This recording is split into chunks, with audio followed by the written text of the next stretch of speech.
Bismillahirrahmanirrahim. Assalamualaikum warahmatullahi wabarakatuh. Alhamdulillahirabbil alamin.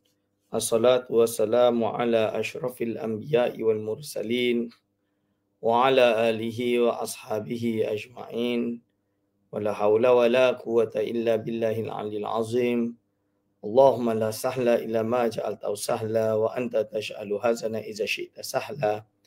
Rabbi syrah li sadri wa yassir li amri wa hlul 'uqdatam min lisani yafqahu qawli, amma ba'du.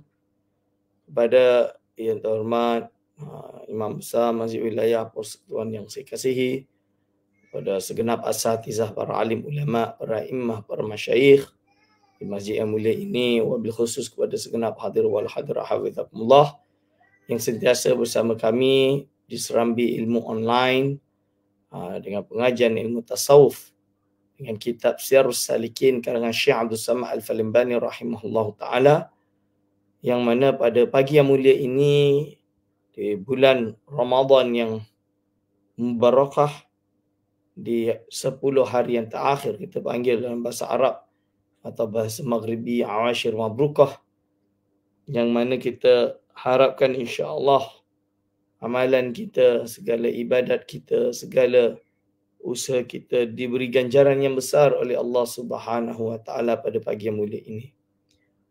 Insya-Allah kita akan meneruskan pengajian ini. Kita berada pada juz 2 kitab Siyarus Salikin karangan Syekh Abdul Samad Falimbani,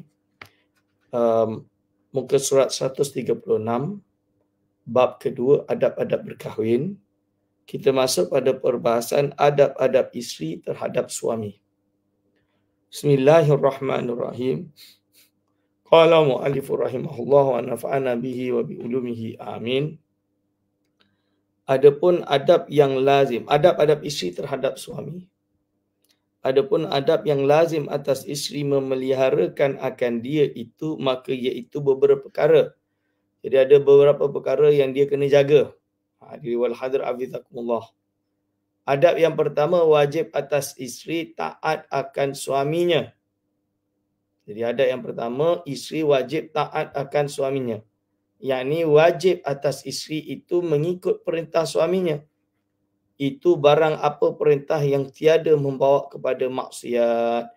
Selagi suami memerintahkan sebuah perintah yang tidak membawa kepada maksiat, wajib bagi si isteri mentaatinya. Ini kan. So walaupun untuk meninggalkan perkara sunat, itu namanya meninggalkan perkara sunat, itu namanya adalah perkara yang harus, ia bukan maksiat. Maka apakah boleh? Tak ada masalah. Jadi kerana wajib untuk taat si suami. Sedangkan meninggalkan perkara sunat, itu hanya sunat. Ini contoh dia. Jadi mentaati suami ini sangat penting bagi seorang isteri. Tapi kalau Ustaz, contoh dia, contoh yang paling mudah, Allahumma salli ala sayyidina Muhammad, iaitu apabila seorang isteri, contoh dia, bukan isteri, jadi ada pernah pada tahun 2000 lebih, 2008 atau 2009, lebih kurang macam tu, kan, misalan dia, ada kejadian, sebuah kejadian di mana kaum aktivis di Indonesia mempromotkan sebuah filem bernama Wanita Berkalung Sorban. Dia perempuan tapi dia berkalung sorban, sorban merah, tak ingat lah. Jadi nak menggambarkan bahawa ada dalam cerita tu suami, tengoklah suami ni kononnya ustaz, kononnya, tapi dia bukan ustaz. Tapi memaksa berhubungan, yakni melayani suami ketika isterinya sedang dalam keadaan haid. Wajib mentaati suami kerana suami itu adalah ialah yang ketua keluarga dan lain-lain. Dan itu tak betul. Itu adalah suatu kefahaman yang salah. Dalam Islam mengatakan bahawa benda itu haram, maksiat. Tidak boleh seorang isteri atau seorang suami menggauli isterinya ketika isteri dalam keadaan haid. Misalnya, dalam keadaan haid dilarang untuk berhubungan. Maka dalam hal ini adalah termasuk yang ini, termasuk selagi tiada membawa kepada maksiat. Kalau dia membawa kepada maksiat, maka hukumnya, iaitu kalau dia membawa kepada maksiat, maka hukum dia adalah tidak wajib mentaati. Tak wajib mentaati suami. Kerana perkara itu haram. Ini. Dan tiada harus perempuan itu menyalahi akan suruh suaminya itu atau tegahnya kerana berkahwin itu satu bahagi daripada beberapa bahagian yang menjadikan kehambaan seseorang. Maka jadilah isteri itu seperti hamba bagi suaminya. Demikianlah disebut oleh Imam Al-Ghazali rahimahullah ta'ala dalam Ihya Ulumuddin. Tapi bukan Imam Al-Ghazali bermaksud atau Syekh Abdul Samad bermaksud bahawa perempuan itu, isteri itu hamba bagi suami. Bukan. Maksud dia adalah ketaatan isteri itu adalah kepada suami. Itu maksud dia. Bukan menjadikan perempuan itu menjadi hamba hakiki. Beza. Kalau hamba sahaya, dia ada hamba-hamba yang mungkin dia tak boleh tebus. Kan? Dan macam-macam hukum hakam dia pun berbeza. Tapi seorang isteri kepada seorang suami, dia memiliki seorang isteri kepada seorang suami, dan isteri kepada seorang suami, dia memiliki tanggungjawab, betul. Tapi dia juga memiliki hak. Ni. Hak ini yang suami kena patuh juga. Suami kena bagi hak nafkah dia seperti mana dia sebelum berkahwin. Mak bapak dia bagi berapa, taraf hidup dia macam mana. Menjadi suatu kewajipan sebagai suami untuk memberinya. Dan itu pun kalau tak mampu, bila dia redha, itu adalah sedekah yang perempuan tersebut berikan kepada si suami. Suami tidak boleh memukul yang membahayakan seperti yang saya terangkan pada kelas-kelas yang lalu. Dia tak boleh memukul yang membekas. Kan? Dia tak boleh. Yang disebut pukulan tu, itu bukan pukul. Darbun, bahasa Arab dia darbun ghair mubarririn. Jadi macam sini kan. Macam nak bagi tahu, sinilah ini macam dia tak memberi kesan lah. Kan, misalnya yang tidak memberi kesan. So ini kena faham, ni istilah bahasa, istilah kitab lama. Buktinya si isteri tetap punya hak yang dipanggil dengan khuluk. Kan, hak khuluk. Hak untuk pergi ke hakim mengadu. Suami contoh dia tak bagi nafkah. Tiba-tiba pergi kahwin dengan perempuan lain. Duit dia bagi dekat isteri muda, isteri tua dia tak bagi. Contoh. Menganiaya isteri yang tua. Isteri tua tak boleh terima. Nak keluar rumah, suami kata, kalau kau keluar, kau telah nusyus. Kan? Tapi dia nak pergi ke mahkamah, nak khabar yang dia dianiaya. Ini lain, ini tak boleh dihukumi nusyus. Hak dia. Dia nak menuntut hak dia. Kan? Dia nak menuntut hak dia sebagai isteri yang tidak diberi kepada suami tadi. Yang suami yang telah melanggar kewajipan dia sebagai suami. So, pergi. Kak, pergi kak. Pergi, jumpa orang, pergi. Jangan tak pergi. Menjalankan hak tadi. Tapi jangan pula jadi isteri yang menganiaya suami. Kan? Yang buat salah dia. Tapi yang disalahkan suami. Pun jangan. No. You have to work together. Dan ingat, ada hak khuluk. Khuluk tu berarti tebus. Cerai tebus maksud dia. Si isteri ada hak. So dia bukan hamba. So jangan salah faham ibarat yang disebut oleh ulama ini. Ini. Itu maksud dia. Yang dimaksudkan oleh Imam Ghazali ini seperti penghambaan tu, seperti kehambaan, jadikan kehambaan seseorang tu dari segi kewajipan si isteri mentaati suami. Sebelum kahwin, apa perempuan tu nak dengar cakap lelaki tu, biar pik lah. Bukannya ada hubungan. Tapi bila dah akad nikah, jadi lelaki asing tadi sudah menjadi suami. Yang wajib si isteri untuk mentaati. Wajib. So taat. Itu. So taat tu, ini yang dikata kehambaan seseorang. Taat perkara yang kena taat je lah. Bukan perkara yang maksiat. Kalau disuruh perkara maksiat, tak payahlah taat. Ini contoh dia. Tapi yang si lelaki pun janganlah. Sebab tu ilmu ni, yang lelaki pun kena ada ilmu. Jadi kalau kita buat kata kursus perkahwinan, kena jelas.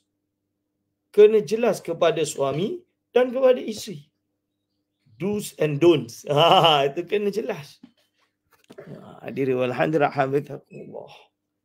Dan kena bagi tahu cara-cara pengaduan, nusyus di mana tak nusyus. Dan suami dia kena tahu. Jangan diingat dia suami. Isteri kena ikut cakap aku. Tapi kau tak bagi nafkah. Lepas tu kau nak suruh dia ikut. Lepas tu kau hajar dengan dia pula. Tak boleh lah macam tu. Tak boleh. Dan isteri pun sama. Jangan menganiaya suami. Kalau suami dah buat yang terbaik, dia tidak ada buat salah. Jangan pula. Queen control. Kan? Tak semua lelaki ni sabar dia banyak. Boleh sampai ada limit dia. Hadirin wal hadirat hafizakumullah. Tapi tentu kita semua berharap semua perkahwinan itu boleh kekal. Boleh baik. Kita berharap. Tapi kita juga tidak menjamin. Kerana zaman Rasul, sahabat pun bercerai. Kan mereka ini sebaik-baik umat pun berlaku. Maka hadirin wal hadirat hafizakumullah. Ini. Dan sabda Nabi sallallahu alaihi wasallam, idza sallat imra'atu khamsaha wa sammat syahraha wa hafizat farjaha wa ata'at zawjaha dakhalat jannata rabbiha. Hadis menurut takhrij al-Iraqi, rawahu Ibn Hibban. Yang bermaksud artinya, apabila mengerjakan perempuan itu akan sembahyang 5 waktu dan puasa ia pada bulan Ramadan dan memeliharakan ia akan farajnya dan berbuat taat ia akan suaminya, nescaya masuk ia ke dalam syurga Tuhannya. Jadi perempuan ni sebenarnya tak susah nak dapat syurga. Bukan nak kena ibadah dia, solat malam dia 25 rakaat ke 100 rakaat setiap malam ke. Tak. Dia solat 5 waktu, dia puasa bulan Ramadan. Kan? Bab zakat fitrah, suami bayar. Contoh dia. Kan? Dia tak ada mal. Contoh dia. Kalau dia tak bekerja. Contoh dia. Dia dapatlah nafkah. Dia guna nafkah dia tu sampai habis. Misalan dia. Dia jaga farji dia. Dia tidak buat perkara-perkara yang dosa, yang haram. Wa ta'at zawjaha. Dan dia mentaati suaminya. Masuk syurga tuan. Apa susah? Perempuan ni yang paling mudah nak masuk syurga. Kan? Dia tak payah nak kena membuat sesuatu, nak kena belang meninggalkan harimau meninggalkan belang ke. Tak perlu. Kan? Tak perlu nak buat something. Bukan nak kata tak boleh. Tak boleh. Banyak perempuan dalam berjaya, sukses, membangun negara. Itu semua bagus. Tapi kalau ada perempuan yang easy life, dia tak adalah pandai-pandai sangat. Dia biasa je. Dia tak payah buat susah-susah. Dia taat suami dia. Dia jaga, dia tak buat benda yang haram. Dia solat 5 waktu, dia puasa bulan Ramadan, masuk syurga tu. Ni suami, dia kena keluar. Dia kena kerja. Dia kena cari ma'isyah. Dia kena cari penghasilan. Dia kena tolong keluarga dia. Dia kena pastikan rumah dia ada makanan. Pastikan isteri dia ada makanan. Pastikan anak-anak dia ada makanan. Itu tugas suami. Di luar, dia terdedah dengan hukum muamalat. Kalau dia bertransaction dan lain-lain. Ni. Dan lagi sabda Nabi SAW, ayyuma imra'atin matat wa zawjuha radin anha dakhalat jannah. Rawahu Tirmizi menurut takhrij al-Iraqi. Artinya barang apa perempuan yang mati padahal suaminya itu redha daripadanya, nescaya masuk ia ke dalam syurga.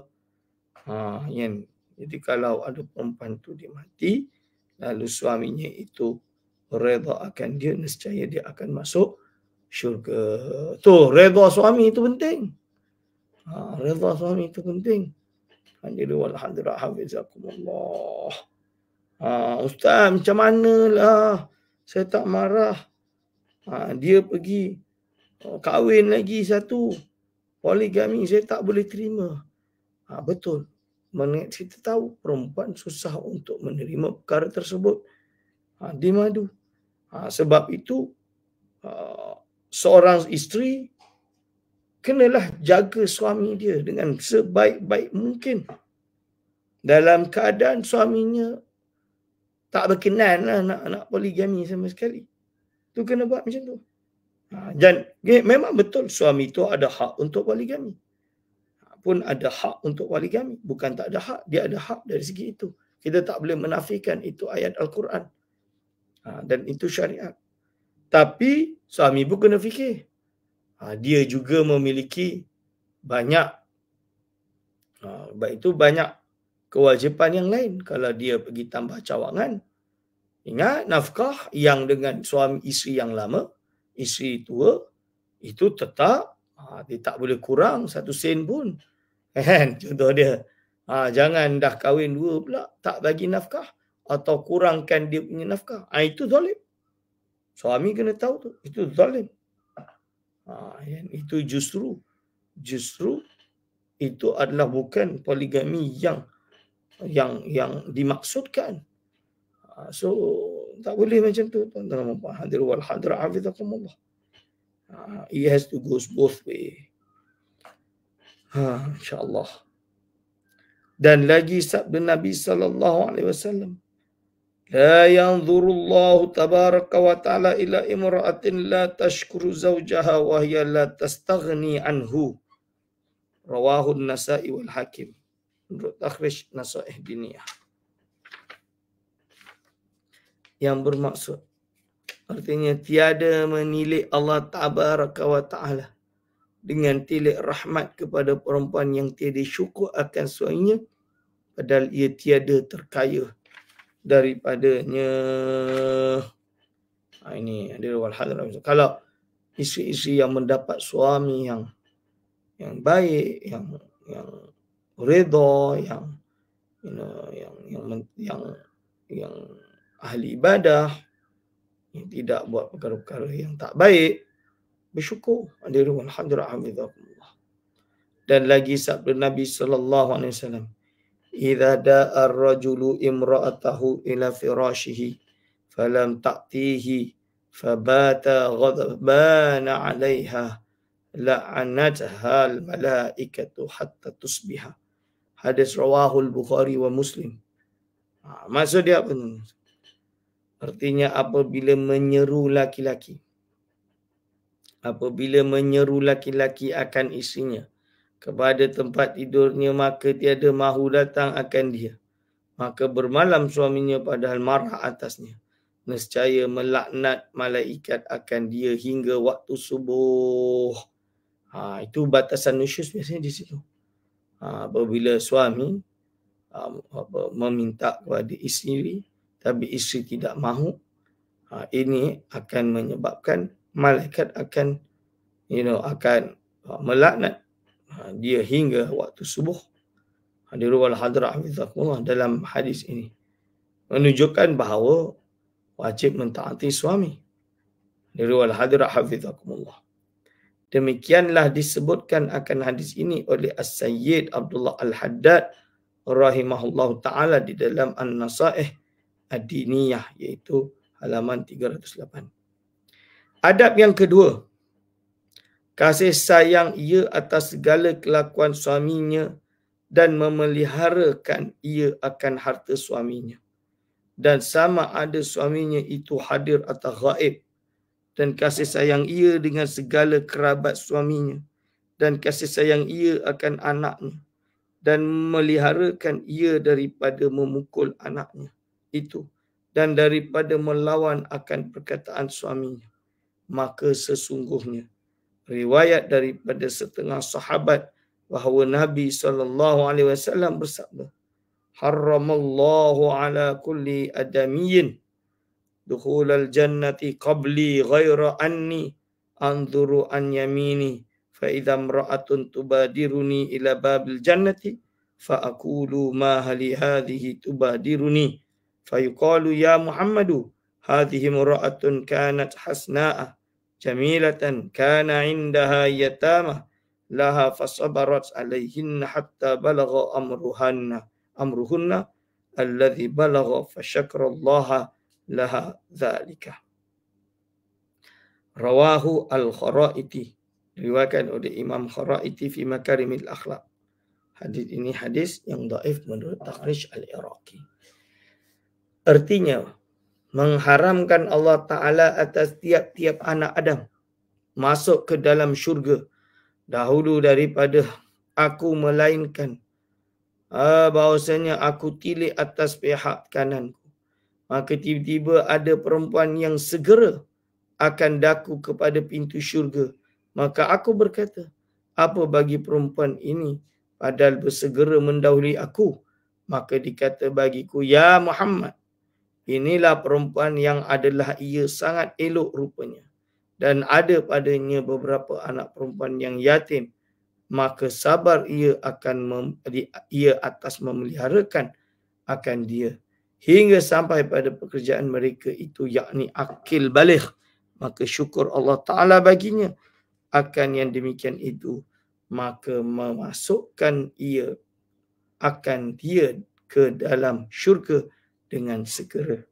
Hadirin wal hadirat hafizakumullah. Ini. Dan setengah daripadanya bahawa jangan ia memberikan sesuatu daripada harta suaminya melainkan dengan izinnya.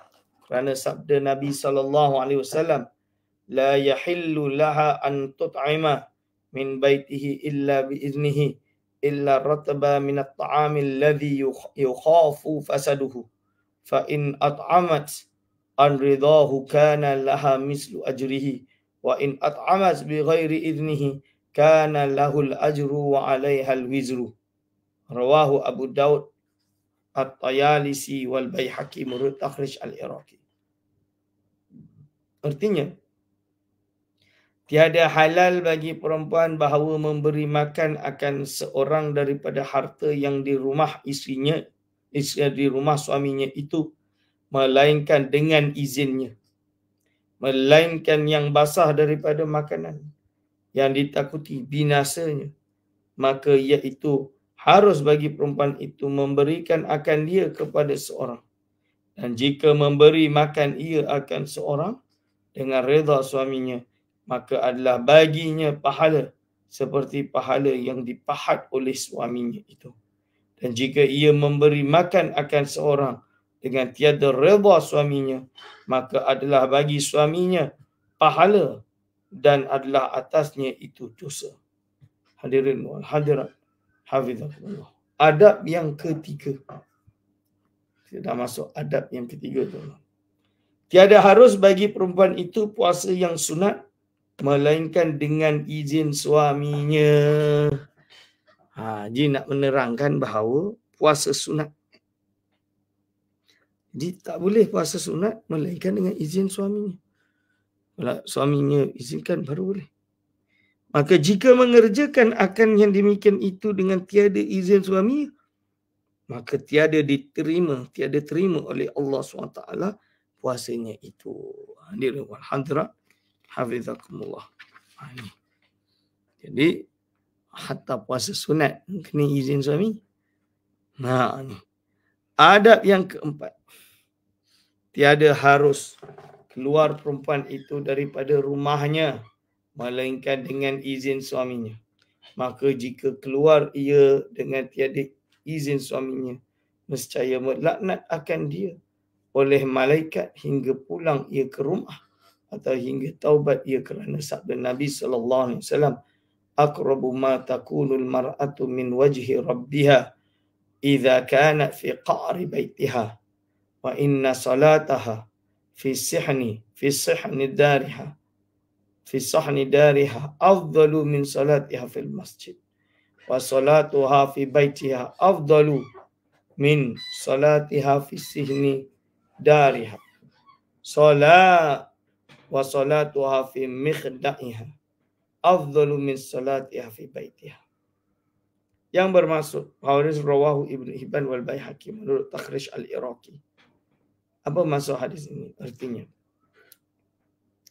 yang terlebih hampir perempuan daripada rahmat Allah Subhanahu wa taala itu apabila ada ia duduk di dalam rumahnya dan bahawasanya sembahyangnya di dalam serambi rumahnya itu terlebih afdal daripada sembahyangnya di dalam masjid.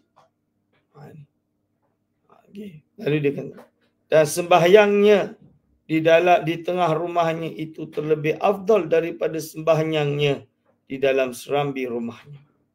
Dan sembahyangnya di dalam bilik rumahnya itu terlebih afdal daripada sembahyangnya di tengah rumahnya. Ini hadir wal hadra hafizahullah. Ini menunjukkan bahawa nak keluar kena ada izin. Kecualilah kes yang dia dianiaya tadi. Itu kes lain. Kalau dia keluar itu kes lain. Hadir wal hadra hafizahullah. Dan apabila keluar perempuan itu dengan izin suaminya, maka seyogyanya ia dengan pakaian yang huduh dan jangan berhias, dengan memakai pakaian yang baik-baik dan jangan memakai bauan. Jadi bila keluar dengan suami dia pakai buruk-buruk. Tapi bila dia keluar seorang, mula pakai yang mencolok mata, perfume yang banyak, lipstick yang tebal, baju yang ketat-ketat, menggoda lelaki-lelaki yang berada di luar sana. Ternyata bila ada satu lelaki yang lebih kaya dari suaminya terpancing dengan ia, maka dia pun nak bercerai dengan suami lama dia sebab miskin demi mendapatkan suami yang baru yang kaya. Tak boleh. Hadirul hadirin, ini jaga. Para wanita jaga perkara ini.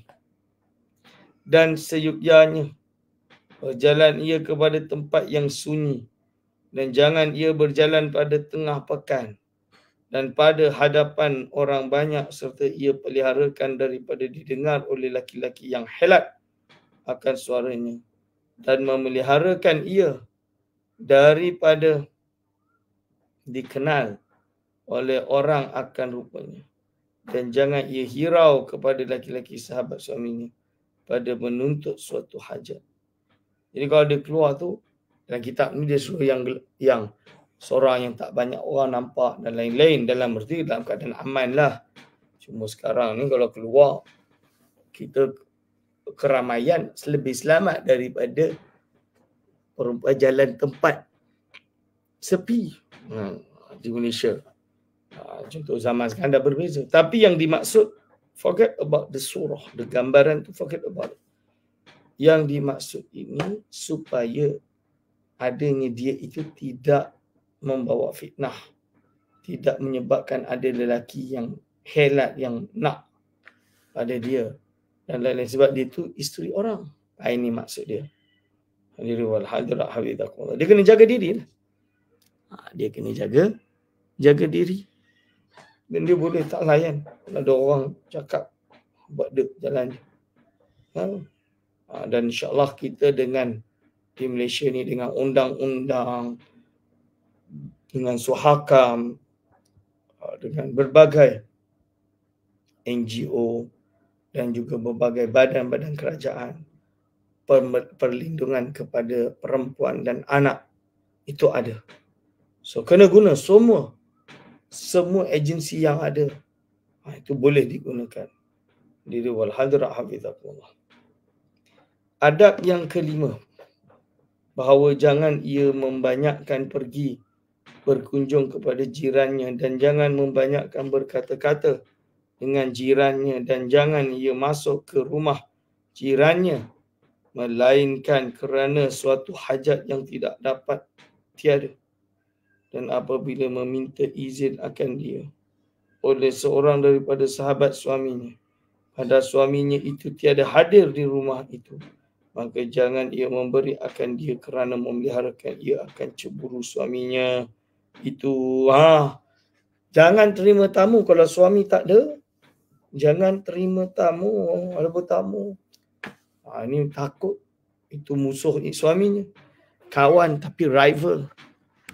So jangan buat perkara-perkara yang boleh mengundang kontroversi. Diri wal hadirat hafizakumullah. Dan adab yang keenam, bahawa memadai daripada suaminya itu dengan barang yang memberi rezeki akan dia oleh Allah Ta'ala, dan jangan ia menuntut daripada suaminya itu akan sesuatu yang lebih daripada yang didatangkan oleh suaminya itu, dan seyogyanya mendahulukan ia akan hak suaminya itu daripada hak dirinya dan daripada hak segala kerabatnya. Perempuan yang solehah, dia qana', menerima apa rezeki yang dapat, yang suaminya dapat. Kita bersyukur. Dia kena macam tu. Hadirin alhamdulillah. Jadi kalau suaminya tak adalah kaya sangat, bersyukur. Tapi janganlah suami ni dia tak kaya, dia sebenarnya banyak duit, contoh dia, banyak rezeki tapi sorok, tak nak bagi kat isteri. Jangan. Ini share. Cuba ini keadaan. Kalau suami tu dah berusaha dan banyak tu je rezeki yang didapatkan, maka redha. Kan? Dan suami pun jangan pula kalau dah tahu tak kaya tapi nak buat ona pula, tak boleh juga. Hadirin wal hadirat hafizakumullah. It has to go both way. Macam saya sebut, dua-dua belah pihak kena saling menghormati, saling menghargai. Thankful to each other. Jadi walhamdulillah hafizakumullah. Adab yang ketujuh, seyogyanya menuntut ia akan kesukaan suaminya itu pada sekalian perbuatannya, dan jangan ia berbuat khianat akan suaminya dan harta suaminya. Jadi sepatutnya dia menuntut ia akan kesukaan suaminya itu pada sekalian perbuatannya. Kan? Dan jangan ia berbuat khianat akan suaminya dan harta suaminya. Adab yang ke-8, hendaklah sentiasa suci badannya dan kainnya kerana mensediakan ia akan dirinya itu bagi suaminya. Kan? Manakala dikendaki oleh suaminya nescaya jadi hadir ia padanya. Diri wal hadrat hafizakumullah. Adab yang ke-9, bahawa jangan ia bongkak atas suaminya itu sebab elok rupanya atau sebab banyak hartanya. Jangan sombong pula. Ni. Satu banyak lelaki pun fikir-fikir nak kahwin dengan perempuan yang lebih kaya daripada si lelaki, fikir 10 kali. Sebab kita wajib bila dah jadi suami ni memberi rezeki seperti memberi nafkah seperti apa yang ia dapatkan ketika dia masih anak dara. Melainkan dia redha. Ni. So fikir 10 kali ya. Cuma ada perempuan pula yang career, yang ada kerja, yang ada ni, tak kahwin-kahwin sebab semua lelaki takut. Macam tadilah, takut. Sebab itu perempuan juga kena ada. Jangan ingat dia ada banyak harta, Dia ada jawatan, dia ada apa. Dia kahwin dengan suami dia, ni aku yang bayar kau. Jangan. That message tu walaupun tak terkeluar dari mulut, tapi kalau sikap tu ada, tak ada lelaki yang nak kahwin ni. Ini tak ada lelaki yang nak kahwin. Jadi mana ada suami, mana ada lelaki atau suami yang ketika berkahwin dengan isteri dia, apa plan yang suami itu nak buat tak boleh. Kerana apa? Kerana mengikuti kehendak si isteri, kehendak mertua, kehendak as a man of the house, kan? Kita panggil macam tu, suami, ketua keluarga, dia bukan buat benda yang tak baik, dia bukan buat benda yang zalim. Dia nak sayang isteri dia nak sayang anak dia nak sayang everything. Tapi of course dia ada perkara-perkara yang dia kena buat, tugas dia yang ia kena buat. Dia punya kehidupan yang wajib untuk part of his mission, part of his planning, dia punya ialah perkara yang dia kena lakukan. Tapi isteri atau keluarga isteri enggan untuk menghormati apa yang dia perlu. Tak adalah suami mana yang nak macam tu. Hadirin wal hadirat hafizakumullah. Kena sacrifice. Tapi begitu juga mungkin ada Ustaz, suami dia nak macam tu. Kalau ada, alhamdulillah. Bagus. Suami kena semua macam tu pun tak boleh juga. Sebab asas lelaki itu sebagai ketua keluarga. Tapi kalau ada yang mungkin boleh bertoleransi, alhamdulillah, bukan tak baik-baik. Tapi janganlah sombong.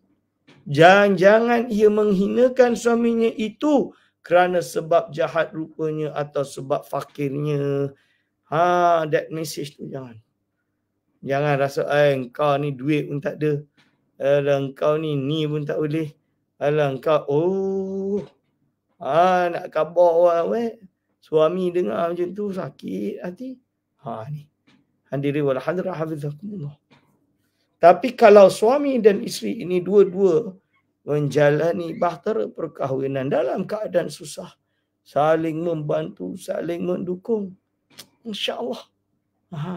Suami jangan pula bila dah kaya, dah berjaya, lupa isteri dia yang hidup susah sama-sama.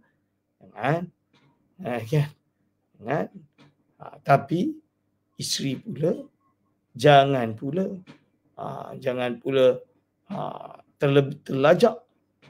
terlajak untuk melupai perkara tersebut. Bersikap sombong dan lainnya pun tak boleh. So dia kena mutual, dia kena dari dua-dua. Kena saling menghormati, saling menghargai, saling mencintai. Ni. Adab yang ke-10, jangan sekali-kali ia menyakiti akan suaminya pada suatu hal. Jangan menyakiti suaminya pada suatu hal. Adab yang ke-11, seyogyanya berkhidmat ia akan sekalian pekerjaan di rumah suami itu sekira-kira kuasa atasnya.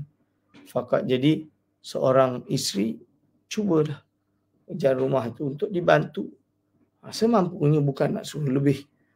Faqad ruya an Asma binti Abi Bakr As-Siddiq radhiyallahu anhuma annaha qalat tazawwajani Az-Zubair wa ma lahu fil ardi min malin wala mamlukin wala syai'in ghairi farasihi wa nadihi fa kuntu aghlifu farasahu fa fihi mu'natahu wa asusuhu wa adukku nawa linnadhihi wa a'lifuhu wa astaskil ma'a wa akhrizu ghirabahu wa adhanu ash-sha'ira wa a'jinu wa kuntu anqulu an-nawa ala ra'si min sulusai farsakhin hatta arsala ilayya Abu Bakrin bijariyatin fakafatni siyasatal farasi faka'annama a'taqani. Alhamdulillah.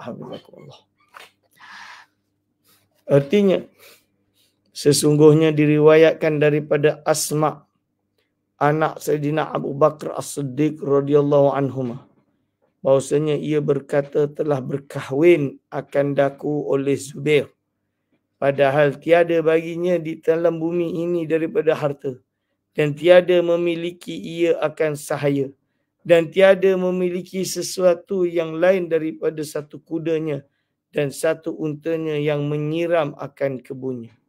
Maka adalah aku memberi makan akan kudanya, dan aku mencukupi akan belanjanya, dan aku memeliharakan akan dia, dan aku menumbuk biji kurma sebagai makanan bagi untanya, dan aku memberi makan dan akan dia, dan aku memberi minum akan air akan dia, dan aku menjahit akan ghirbahnya, yakni timba kulit, dan aku menggiling akan tepung gandum syair, dan aku perbuat akan dia roti, dan adalah aku memindahkan akan biji kurma, padahal aku junjung di atas kepalaku daripada perjalanan 2/3 farasah. Masya Allah, jauhnya hingga menyuruh kepadaku bapaku Abu Bakar As-Siddiq dengan satu khadam perempuan yang berkhidmat akan daku. Maka memadalah ia akan daku memelihara akan kuda, maka seolah-olah memerdekakan ia akan daku daripada berkhidmat itu. Tengok kesalehan, iaitu Sayyidatuna Asma binti Abi Bakar As-Siddiq radhiyallahu anhuma, di mana dia berkhidmat untuk Zubair, sahabat Nabi SAW. Dia berkhidmat. Dia berkhidmat sebagai isteri. Dia tak wajib buat semua ni, tapi dia buat. Dan menceritakan sampailah ayah dia bagi dia membantu untuk membantunya. Ini. Jadi ini menunjukkan tanda adab, iaitu yang ke-11, iaitu berkhidmat akan sekalian pekerjaan di rumah suami itu sekira-kira kuasa atasnya. Tak kata wajib, tak. Tapi kalau boleh, alhamdulillah. Kalau tak boleh, tak ada masalah. Kalau dia sebelum kahwin memang ada pembantu, ada apa dan lain-lain. Contoh dia. So bila dia kahwin, dia tahu yang dia kahwin itu dengan orang yang miskin, yang tak mampu untuk memberi pembantu. Maka dia kena redha lah. Misalan dia. Tapi si suami kalau dia memang mampu, dia kena bantulah. Kan? Dia kena beri pembantu. Misalan dia, kalau dah dia memang berkuasa. Kan? Adab yang ke-12, bahawa adalah himmahnya itu membaikkan akan dirinya dan mentadbirkan akan rumahnya, padahal ia mengerjakan sembahyang fardu 5 waktu dan puasa pada bulan Ramadan kerana sabda Nabi SAW. Ini. Jadi dia kena ada himmah. Adab yang ke-12, kena himmah untuk memastikan household dia itu semua dalam keadaan baik. Sebagai seorang isteri, dia nak rumah tu mesti dalam keadaan baik. Itu dia. Nabi SAW bersabda, "Idza sallat imra'atu khamsaha wa samat syahraha wa hafizat farjaha wa ata'at zawjaha wa dakhalat jannata rabbiha." Rawahu Ibn Hibban Al-Iraqi. Artinya, apabila mengerjakan perempuan akan sembahyang 5 waktu dan puasa ia akan bulan Ramadan, dan memeliharakan ia akan farajnya, dan berbuat taat ia akan suaminya, nescaya masuk ia ke dalam syurga Tuhannya. Masya Allah. Adab yang ke-13. Adab yang ke-13. Apabila mati suaminya, maka wajib atasnya beriddah 4 bulan 10 hari. Iddah 4 bulan 10 hari. Padahal wajib atasnya melazimkan diam di dalam rumah. Maka jangan dia berpindah ke rumah ahlinya, keluarganya maksudnya. Dan tiada harus ia keluar daripada rumah tempatnya beriddah itu melainkan kerana darurat. Dan wajib puasa atasnya, Di dalam masa beriddah ini meninggalkan akan memakai dan wajib pula atasnya di dalam masa beriddah ini meninggalkan akan memakai pakaian yang ada baginya perhiasan dan jangan memakai akan bau-bauan hingga lepas iddahnya. Ini dipanggil dengan ihdad ni, iaitu dia iddah, tapi kalau perempuan yang tinggal mati suaminya, dia kena berkabung. Ihdad ni dia kena berkabung. Berkabung tu macam mana? Dia kena pakai baju yang tak mencolok. Dia tak boleh pakai yang perfume, perhiasan, semua tak boleh. Dia tak boleh berhias. Tak boleh pakai lipstick, tak boleh apa, tak boleh. Dia kena, dan dia kena melazimi rumah dia. Jangan dia pindah. Kecuali darurat.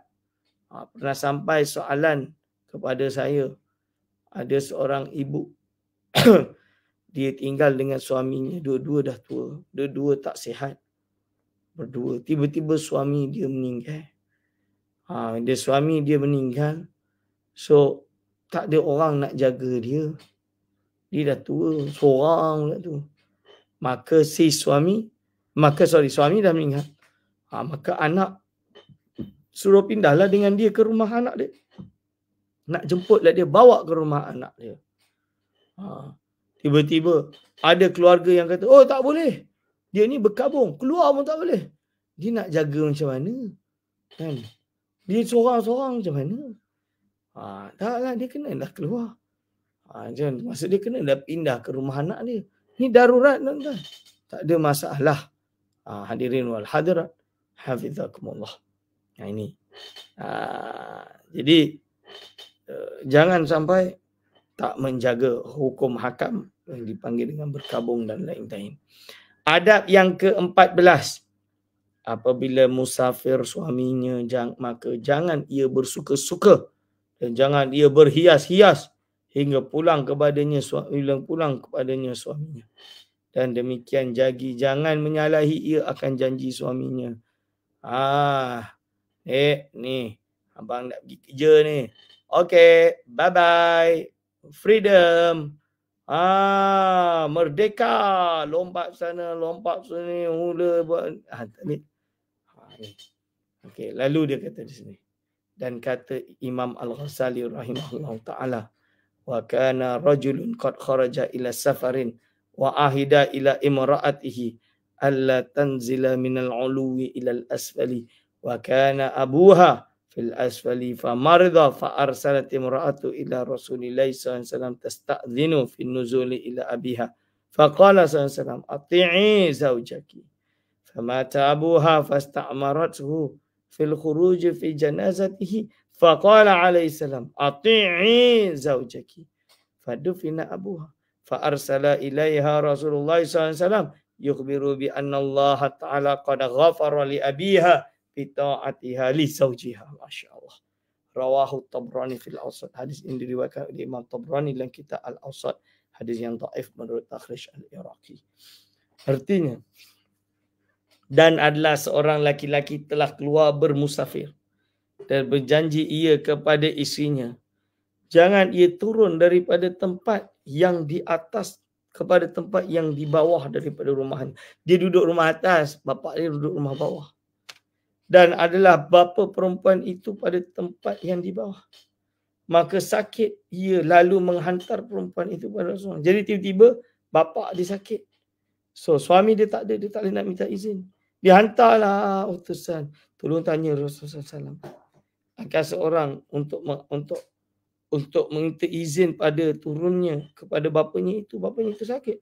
Tiba-tiba sabda Nabi SAW, perbuat taat olehmu akan suamimu, obey your husband. Maka mati bapa dia tu. Sebab perempuan tak turun, bapa dia meninggal dunia. Lalu meminta izin perempuan itu akan Rasulullah SAW. Kan? Pada keluarnya akan mengikutkan jenazah bapanya itu. Dia nak turunlah juga nak hantar jenazah. Dia hantar utusan lagi. Maka sabda Nabi SAW, perbuat taat olehmu akan suamimu. Tetap kena taat. Dia kata tak boleh turunlah. Yakni ikut olehmu akan janji suamimu itu. Lalu maka ditanam akan bapanya itu pada perempuan itu, tiada hadir kepadanya dan tiada melihat akan dia. Maka setelah itu menyuruh Rasulullah sallallahu alaihi wasallam kepada seorang yang mengkhabarkan akan dia bahwasanya Allah Taala telah mengampuni bagi bapanya itu dengan sebab taatnya bagi suaminya itu. Wallahu a'lam.